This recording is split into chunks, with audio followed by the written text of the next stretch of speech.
Assalamualaikum warahmatullahi wabarakatuh.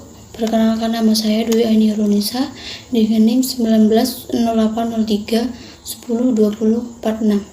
Di sini saya akan menjelaskan tentang dampak penggunaan teknologi informasi pada usaha bisnis. Yaitu ada dua faktor. Yang pertama, untuk faktor pertama yaitu tingkat kesesuaian dan dukungan aktivitas e-bisnis atas strategi keseluruhan perusahaan.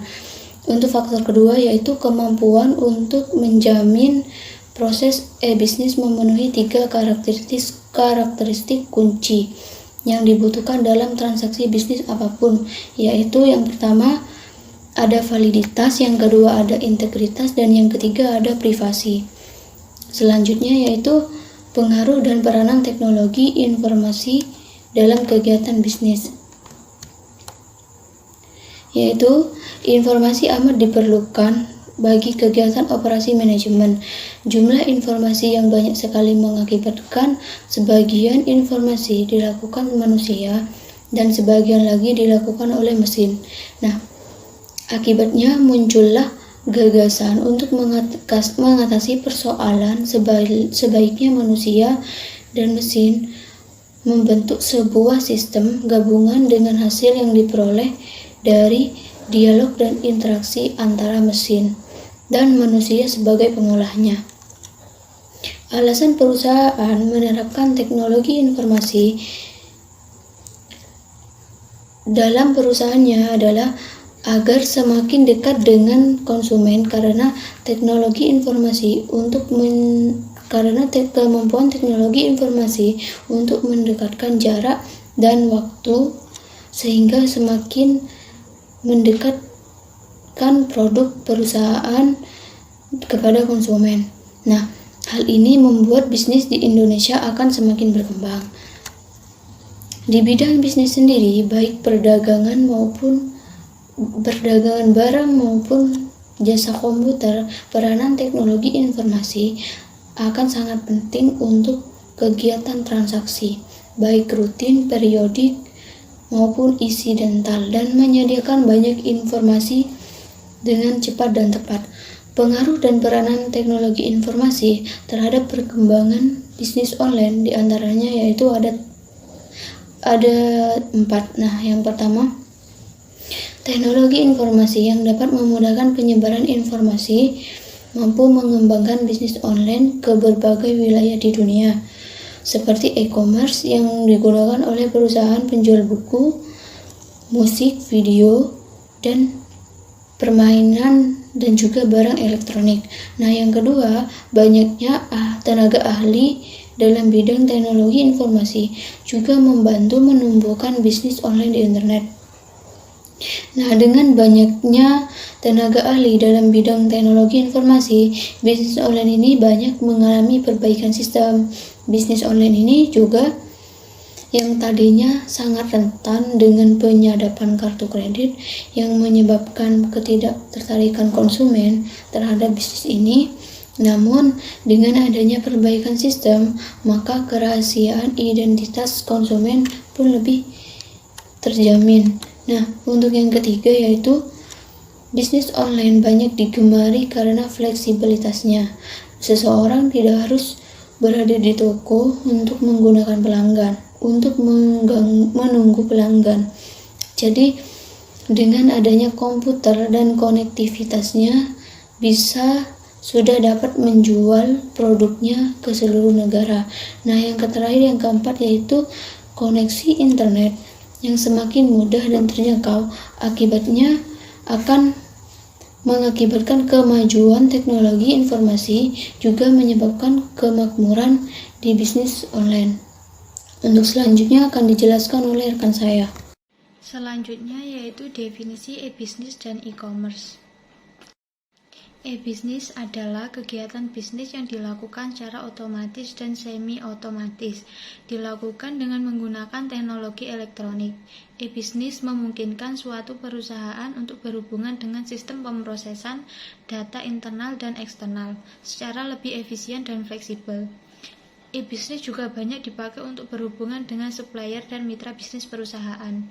Industri teknologi informasi melihat kegiatan e-commerce sebagai aplikasi dan penerapan dari e-bisnis yang berkaitan dengan transaksi komersial seperti transfer dana secara elektronik, SCM, e-pemasaran atau e-marketing, atau pemasaran online, pemrosesan transaksi online dan pertukaran data elektronik, dan lain-lain.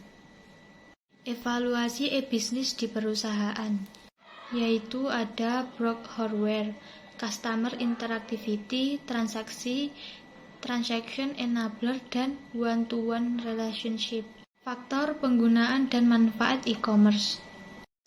Dengan media internet pastinya banyak manfaat yang dapat diambil dari e-commerce, seperti jangkauan mempromosikan atau memasarkan barang atau jasa menjadi lebih luas tanpa ada batasan dari manapun. Penghematan sumber daya menyediakan jasa pembelian yang tanggap, cepat, dan ramah, mendapatkan pelanggan baru baik lokal maupun luar, melayani pelanggan tanpa batas waktu, dan konsumen memperoleh informasi yang beragam dan mendetail. Selanjutnya yaitu pengaruh e-bisnis terhadap proses bisnis. E-bisnis berkaitan secara menyeluruh dengan proses bisnis termasuk value chains atau pembelian secara elektronik, electronic purchasing, manajemen rantai supply atau supply chain management, pemrosesan order elektronik, penanganan dan pelayanan kepada pelanggan, dan kerjasama dengan mitra bisnis. Selanjutnya infrastruktur e-bisnis. Jaringan untuk melakukan kegiatan e-bisnis memerlukan jaringan untuk membuat koneksi ke internet. Software komunikasi mengelola aliran data melalui suatu jaringan. Software komunikasi didesain untuk bekerja dengan berbagai jenis peraturan dan prosedur untuk pertukaran data. Selanjutnya, perkembangan e-bisnis dan e-commerce di Indonesia. Perkenalkan, nama saya Mariana Antika Dwi Puspitasari dengan NIM 1908031020047. Di sini saya menjelaskan materi tentang perkembangan e-bisnis dan e-commerce di Indonesia. Bisnis yang memanfaatkan media internet ini pada umumnya di Indonesia menggunakan model e-bisnis seperti B2B, business to business, B2C, business to customer, C2C, customer to customer, internet business, data processing, dan jasa informasi lainnya menurut INC, media bisnis terkemuka di Amerika, menetapkan peringkat 1 dalam kategori bisnis yang memiliki prospek paling menjanjikan hingga lebih dari 10 tahun mendatang. Adapun jenis-jenis bisnis internet yang berkembang saat ini antara lain yang pertama ada bisnis affiliate marketing, yang kedua bisnis reseller, yang ketiga jual produk informasi, dan yang terakhir ada Google AdSense. Selanjutnya ada materi model e-bisnis.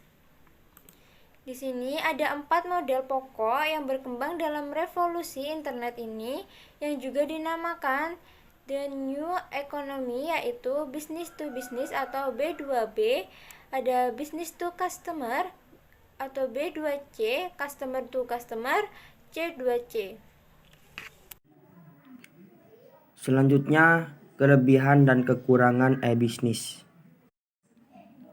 Kelebihan e-bisnis. Yang pertama, revenue stream, aliran pendapatan baru yang mungkin lebih menjanjikan dan tidak bisa ditemui di sistem transaksi tradisional.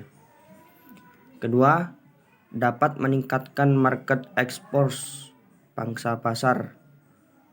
Ketiga, menurunkan biaya operasional, operating cost, melebarkan jangkauan, global reach, meningkatkan customer loyalty, memperpendek waktu produksi, meningkatkan value chain, mata rantai pendapatan. Kemudian kekurangan e-bisnis yang pertama, pencurian informasi rahasia yang berharga. Gangguan yang timbul bisa menyingkap semua informasi rahasia tersebut kepada pihak-pihak yang tidak berhak dan dapat mengakibatkan kerugian besar bagi si korban. Kedua, kehilangan kesempatan bisnis karena gangguan pelayanan. Kesalahan ini bersifat kesalahan non-teknis seperti aliran listrik tiba-tiba padam atau jaringan yang tidak berfungsi. Kemudian yang ketiga, kehilangan kepercayaan dari para konsumen. Hal ini karena berbagai macam faktor seperti usaha yang dilakukan dengan sengaja oleh pihak lain yang berusaha menjatuhkan reputasi perusahaan tersebut. Kemudian akses ke sumber oleh pihak yang tidak berhak, misalkan pembobolan sebuah sistem perbankan oleh hacker, kemudian memindahkan sejumlah rekening orang lain ke rekeningnya sendiri. Kemudian yang terakhir, kerugian yang tidak terduga disebabkan oleh gangguan yang dilakukan dengan sengaja, ketidakjujuran, praktik bisnis yang tidak benar, dan kesalahan faktor manusia atau kesalahan sistem elektronik. Assalamualaikum warahmatullahi wabarakatuh. Selamat datang di channel Dosen Traveler.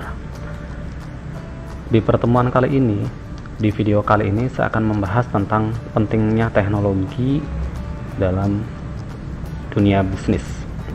Ini adalah salah satu dari chapter untuk sistem informasi manajemen, ya, bisnis elektronik dan kerjasama global.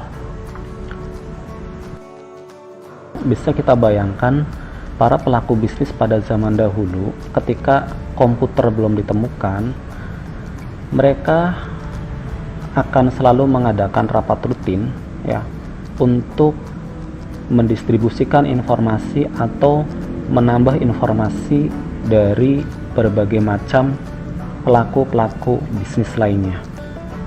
Namun, dengan perkembangan teknologi yang seperti sekarang, bahkan kita sudah membawa teknologi komputasi pada genggaman tangan kita dalam bentuk smartphone, maka terjadi sebuah revolusi yang sangat luar biasa di mana teknologi dapat memainkan peran untuk produktivitas dalam bisnis.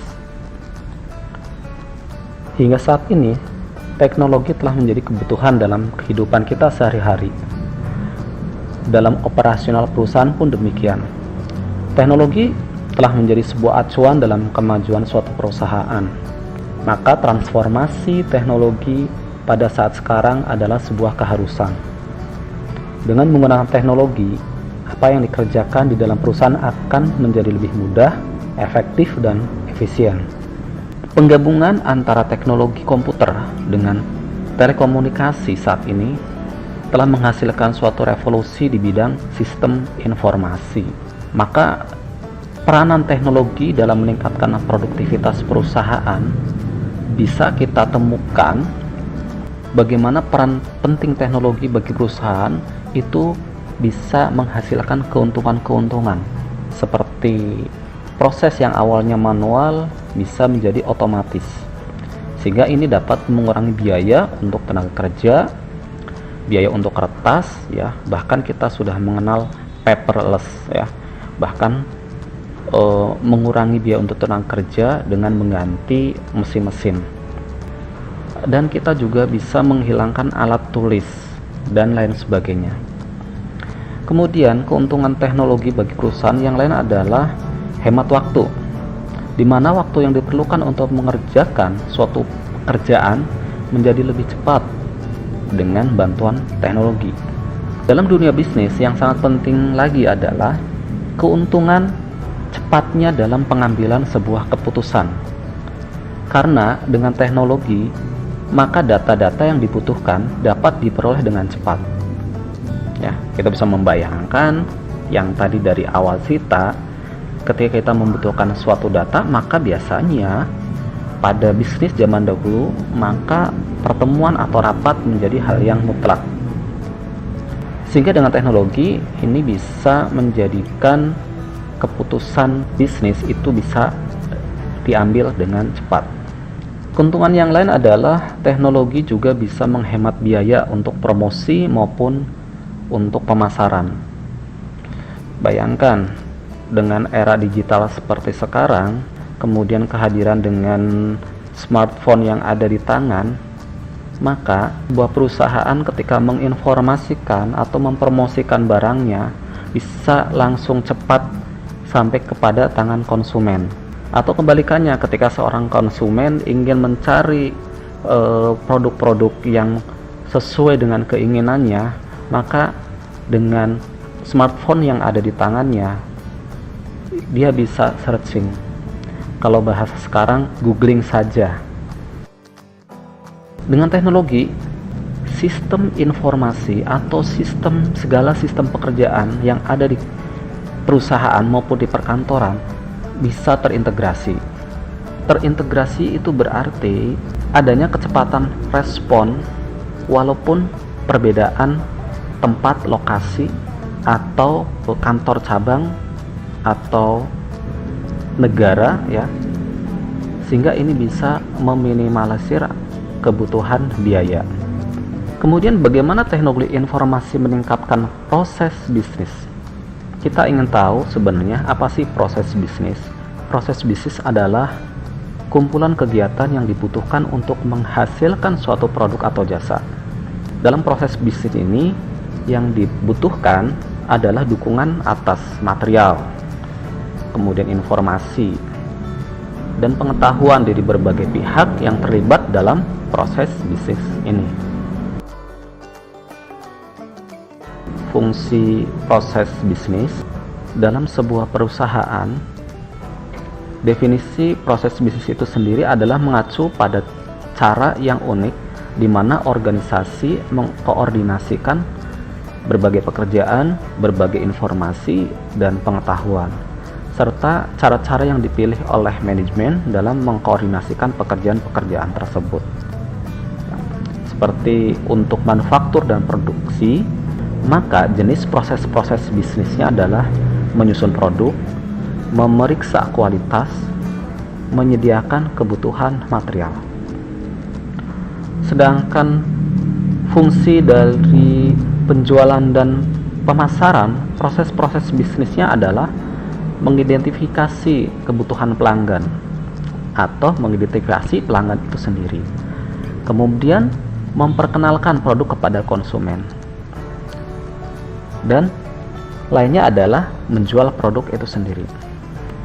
Sedangkan keuangan dan akuntansi, proses-proses bisnis yang dikerjakan adalah membayar kreditor, menyusun laporan keuangan, dan mengelola keuangan. Nah, bagaimana dengan fungsi dari sumber daya manusia? Maka proses bisnis sumber daya manusia adalah bagaimana merekrut karyawan, kemudian bagaimana mengevaluasi hasil pekerjaan karyawan, dan bagaimana melibatkan karyawan dalam rencana yang menguntungkan. Teknologi informasi dapat meningkatkan proses bisnis, di mana sistem informasi mengotomatisasikan banyak langkah dalam proses bisnis yang sebelumnya dilakukan secara manual. Sebagaimana disebutkan di awal bahwa teknologi itu adalah dapat mengotomatisasikan banyak langkah. Dulu, proses manual itu contohnya adalah mencetak tagihan dengan kertas dan mengirimkannya ke kantor pos. Ya, namun dengan perkembangan teknologi informasi, ini bisa hilang dan diganti secara otomatis. Sehingga untuk mendukung proses bisnis tersebut, perusahaan pada umumnya dia memiliki sistem-sistem informasi untuk kelompok manajemen yang berbeda. Pada tahap pertama, ini yang penting biasanya sebagai tulang punggung perusahaan, yaitu sistem pemrosesan transaksi. Dalam sistem pemrosesan transaksi, ini menjadi pusat pertama kali data diciptakan. Sistem pemrosesan transaksi memberikan informasi data awal, di mana sistem pemrosesan transaksi adalah sistem komputerisasi yang mengoperasikan dan mencatat transaksi rutin harian yang diperlukan untuk melakukan bisnis. Ya, kita bayangkan seperti sebuah warung, ya, atau sebuah restoran. Maka entry pertama untuk informasi menu yang paling laku itu biasa didapat dari data penjualan. Kemudian sistem yang kedua ya adalah sistem untuk intelijen bisnis. Intelijen bisnis adalah istilah mengenai data dan perangkat lunak untuk mengorganisasi, menganalisis dan menyediakan akses kepada para manajer ya, kepada para manajer dan pengguna lainnya yang berkepentingan dalam suatu perusahaan. Tujuannya adalah untuk membuat keputusan yang lebih berdasarkan data-data tersebut ya, atau berdasarkan informasi tersebut. Sistem informasi manajemen juga sebenarnya menuju pada kategori spesifik dari sistem informasi yang membantu manajemen tingkat menengah ini. Data dasar mengenai transaksi yang diperoleh sistem yang di awal, yaitu sistem pemrosesan transaksi, ini dirangkum dan disajikan sebagai laporan yang dihasilkan setiap saat. Nah, kemudian laporan-laporan ini dapat dikirim secara online. Dari sinilah kemudian oleh sistem informasi ini menggambarkan bagaimana level transaksi dari persediaan, dari produksi, dan dari akuntansi. Dan ini dirubah menjadi data laporan untuk digunakan oleh para manajer untuk data sebagai pengambilan keputusan. Dan ini akan selalu rutin pada saat itu juga sesuai dengan kondisi yang ada di lapangan.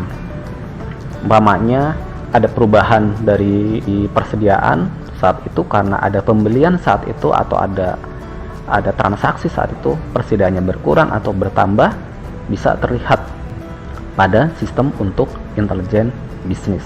Selain itu, sistem untuk intelijen bisnis juga didukung oleh sistem pendukung keputusan. Sistem pendukung keputusan atau Decision Support System (DSS) itu mencoba menjawab pertanyaan-pertanyaan semacam apa yang akan terjadi pada jadwal produksi jika perusahaan melipat gandakan penjualan pada akhir tahun, atau apa yang akan terjadi pada tingkat pengembalian investasi jika perusahaan tidak beroperasi selama 6 bulan. Ini masalah-masalah unik yang akan diatasi oleh sistem pendukung keputusan atau Decision Support System.